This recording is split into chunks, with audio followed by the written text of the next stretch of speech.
సత్యదేవ్, ఆనంది ప్రధాన పాత్రల్లో క్రిష్ రచన మరియు నిర్మాణ సారథ్యంలో తెరకెక్కిన సిరీస్ అరేబియా కడలి. సూర్య దర్శకత్వం వహించిన ఈ సిరీస్ చాలా మినిమల్ ప్రమోషన్స్తో విడుదలైంది. ఇదే కథతో ఆల్రెడీ తండేల్ సినిమా రిలీజ్ అయి ఉండడం అందుకు కారణంగా పేర్కొనవచ్చు. మరి తెలిసిన కథను క్రిష్ మరియు టీం ఎంత ఆసక్తికరంగా సిరీస్ రూపంలో తెరకెక్కించగలిగారు అనేది చూద్దాం. కథ: భద్రపట్నంకు చెందిన బద్రి, సత్యదేవ్ మరియు అతని తోటి జాలర్లు అందరూ చేపలు పట్టే క్రమంలో ఇండియా బోర్డర్ దాటి పాకిస్తాన్లోకి వెళ్లి అక్కడి ఆర్మీతో అరెస్ట్ చేయబడి పాకిస్తాన్ జైల్లో ఇరుక్కుంటారు. వాళ్లను బయటకు తీసుకురావడం కోసం అటు ప్రభుత్వంతో పాటుగా ఇటు గంగా, ఆనంది కూడా తన శక్తికి మించి ప్రయత్నిస్తుంటుంది. ఈ క్రమంలో పాకిస్తాన్లో మత్స్యకారులు, ఇండియాలో గంగ ఎదుర్కొన్న ఇబ్బందులు ఏమిటి? చివరికి వారు ఇండియాకి తిరిగి వచ్చారా? వచ్చిన తర్వాత వాళ్ల సమస్యకు శాశ్వత పరిష్కారం దొరికిందా అనేది అరేబియా కడలి సిరీస్ చూసి తెలుసుకోవాల్సిన విషయానికి. నటీనటుల పనితీరు: సత్యదేవ్ ఏ పాత్ర పోషించినా దాన్ని ఓన్ చేసుకుంటాడు. అందువల్ల ఒక 10 నిమిషాల తర్వాత మనం సత్యదేవ్ను కాక అతడు పోషించిన బద్రిగా మాత్రమే అతడ్ని చూస్తాం. ఎన్నో ఎమోషన్స్ను తనదైన శైలిలో పండించాడు సత్యదేవ్. ముఖ్యంగా జైల్ ఎపిసోడ్స్లో అతడు చూపిన పరిణితిని ఖచ్చితంగా మెచ్చుకోవాలి.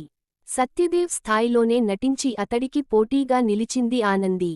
ముఖ్యంగా ఫైనల్ ఎపిసోడ్లో తనవాళ్లు విడుదలవుతున్నారనే ఆనందం కంటే, మళ్లీ వాళ్లు బ్రతుకు తెరువు కోసం అదే సముద్రంలోకి వెళ్లాలనే బాధను ఆమె వ్యక్తపరిచిన సన్నివేశం సిరీస్కి హైలైట్గా నిలుస్తుంది. వంశీకృష్ణను రెగ్యులర్గా విలన్గా చూసి బోర్ కొట్టడంతో ఈ సిరీస్లో అతడు పోషించిన సపోర్టింగ్ రోల్లో కొత్తగా కనిపించాడు. నెగిటివిటీతో పాటు పాజిటివ్ ఆటిట్యూడ్ కూడా కనబడిచే అతడి పాత్ర కాస్త రిలేటబుల్గా ఉంటుంది. సత్యదేవ్ స్నేహితులుగా నటించినవారు, భద్రపట్నం గ్రామస్తులుగా నటించినవాళ్లందరూ చాలా సహజంగా పాత్రల్లో ఒదిగిపోయారు. అదే విధంగా యాస, మాండలీకం విషయంలోనూ మంచి చొరవ కనబరిచారు. పాకిస్తానీయులుగా పూనం భజ్వా, అమిత్లు ఆకట్టుకోగా, భారతీయ కమిషన్ టీమ్గా నాజర్, రవివర్మలు మంచి స్క్రీన్ ప్రెజెన్స్తో సిరీస్కి వెల్యూ యాడ్ చేశారు. సాంకేతికవర్గం పనితీరు: సమీర్ రెడ్డి విజువల్స్, విద్యాసాగర్ నేపథ్య సంగీతం, చాణక్య రెడ్డి ఎడిటింగ్ సిరీస్కి ప్రత్యేక ఆకర్షణలుగా నిలిచాయి. సమీర్ రెడ్డి సముద్రాన్ని, అందులోని జాలర్ల జీవితాల్ని సహజంగా తెరకెక్కించగా, విద్యాసాగర్ సంగీతం ఎమోషన్స్ను బాగా ఎలివేట్ చేసింది. ఇక Chanakya Reddy edit pattern, transitions సిరీస్లోని ఎమోషన్ను విజువల్గా ఎలివేట్ చేశాయి. నిర్మాత, రచయిత క్రిష్ ఈ కథను మత్స్యకారులు కేవలం పాకిస్తాన్ నుండి ఇండియాకు తిరిగిరావడమే ధ్యేయంగా కాక, వారి అస్తిత్వం కోసం వాళ్లు చేసే పోరాటానికి సమాధానం కోసం సిరీస్ను నడిపించిన తీరు బాగుంది. క్రిష్ రైటింగ్లో కమర్షియాలిటీ కంటే మానవీయ విలువలు ఎక్కువగా కనిపిస్తుంటాయి. అరేబియా కడలి సిరీస్లోనూ అదే కనిపించింది.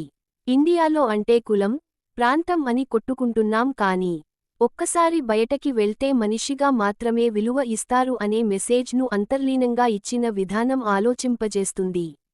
రైటింగ్ పరంగా కొన్ని కఠినమైన నిర్ణయాలు తీసుకున్నప్పటికీ, చివరి ఎపిసోడ్ను మాత్రం చుట్టేసిన భావన కలుగుతుంది. దర్శకుడు సూర్యకుమార్ కథను అర్థం చేసుకొని, అందుకని ఎమోషన్స్ను ఎలివేట్ చేస్తూ సిరీస్ను తెరకెక్కించిన తీరు ప్రశంసనీయం. అయితే, సినిమాటిక్ లిబర్టీస్ మరియు రియాలిటీని బ్యాలెన్స్ చేయడంలో మాత్రం తడబడ్డాడు. అందువల్ల కొన్నిచోట్ల సహజత్వం తొణికిసలాడితే, ఇంకొన్ని చోట్ల అసహజత్వం ఇబ్బంది పెట్టింది. కానీ, ఎమోషన్తో దాన్ని మ్యానేజ్ చేశారు. విశ్లేషణ: ఆల్రెడీ తండేల్ లో చూసిన కథ అనే లాజిక్ను అధిగమించడం అనేది అరేబియా కడలి బృందానికి ఎదురయ్యే పెద్ద తలనొప్పి. ఎంత వైవిధ్యంగా తెరకెక్కించినా తెలిసిన కథను మళ్లీ చూడడానికి ప్రేక్షకులు ఆసక్తి చూపడం అనేది కొంచెం కష్టం. అయితే, అరేబియా కడలి కథ చాలా లేయర్స్ను డీల్ చేస్తుంది. తెలిసిన కథను మరో కోణంలో చూపించే ప్రయత్నం చేస్తుంది. కాస్త సమయం వెచ్చించగలిగితే అరేబియా కడలి ఖచ్చితంగా ఆకట్టుకుంటుంది. సత్యదేవ్ మరియు ఆనందిల నటన, క్రిష్ మరియు సూర్య కుమార్ల రైటింగ్, టేకింగ్ ఈ సిరీస్ను బింజ్ వాచ్ చేసేలా చేసింది.